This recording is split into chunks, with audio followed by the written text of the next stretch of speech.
Hello दोस्तों, स्वागत है सभी का। IBPS RRB क्लर्क 2023 का प्री का एग्ज़ाम चल रहा है और इसमें हो क्या रहा है कि किसी कोई शिफ्ट मॉडरेट आ रहा है और कोई शिफ्ट बहुत ही इजी आ रहा है। मतलब क्वांट के वजह से मतलब कुछ कोई भी शिफ्ट मॉडरेट हो जा रहा है और कोई भी शिफ्ट इजी हो जा रहा है। मतलब जिसमें क्वांट भी इजी आ गया, रीजनिंग तो सभी शिफ्ट में इजी आ रहा है। रीजनिंग में कोई भी दिक्कत नहीं है, रीजनिंग सभी शिफ्ट में इजी है। लेकिन गेम फंस रहा है कहाँ? क्वांट में जा करके। क्वांट जिस शिफ्ट में थोड़ा मॉडरेट हो जा रहा है उसमें अटैम्प्ट कम हो जा रहा है। ऑब्वियस ही बात है कि अगर क्वांट मॉडरेट आ जाएगा तो 20 मिनट में 40 करना पॉसिबल नहीं हो पाता है, किसी के लिए भी पॉसिबल नहीं होगा कि 20 मिनट में 40 क्वेश्चन कर ले जाएं।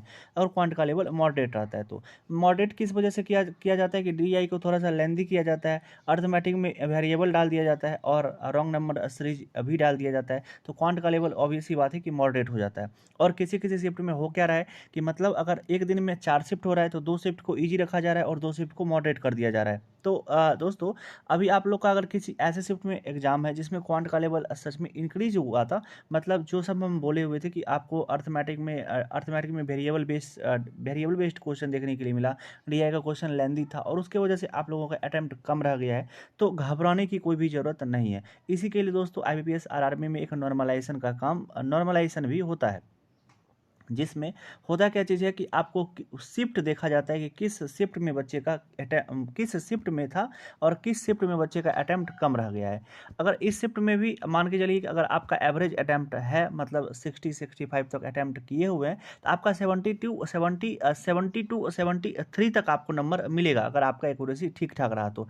और ये IBP मतलब ये इंग्लिश तो इसमें है नहीं, तो एक्यूरेसी जो जिसका क्वेश्चन वहाँ पे मतलब जिसका बनता होगा, कोई तुक्का तो मारते नहीं है, जिनका जो बनता है तो लगभग एक्यूरेसी तो लगभग सभी का रहता है, मतलब 90-95% एक्यूरेसी तो सभी का रहता है। इसलिए बोल रहे हैं कि अगर आप लोग का 65 तक भी अटैम्प्ट है तो आप लोग उसी को ना वही नंबर आप लोग को बढ़ करके 72-73 दिखाई देगा, अगर ऐसा सब्जेक्ट में आपका एग्जाम था जिसमें क्वांट का लेवल मॉडरेट किया गया था। हम रीजनिंग का स्पेशली इसीलिए नहीं बोल रहे हैं रीजनिंग के बारे में, क्योंकि रीजनिंग सभी शिफ्ट में ईजी है। अगर आपका एग्जाम आने वाले जो एक दिन का और बचा हुआ है, तो अगर उसमें क्या कहते हैं एग्जाम है, या अभी आने वाले शिफ्ट में भी आपका एग्जाम है, तो क्या कहते हैं क्वांट का लेवल देखिएगा ना, तो मतलब क्वांट का लेवल तो किसी में आपको इंक्रीज देखने के लिए मिलेगा।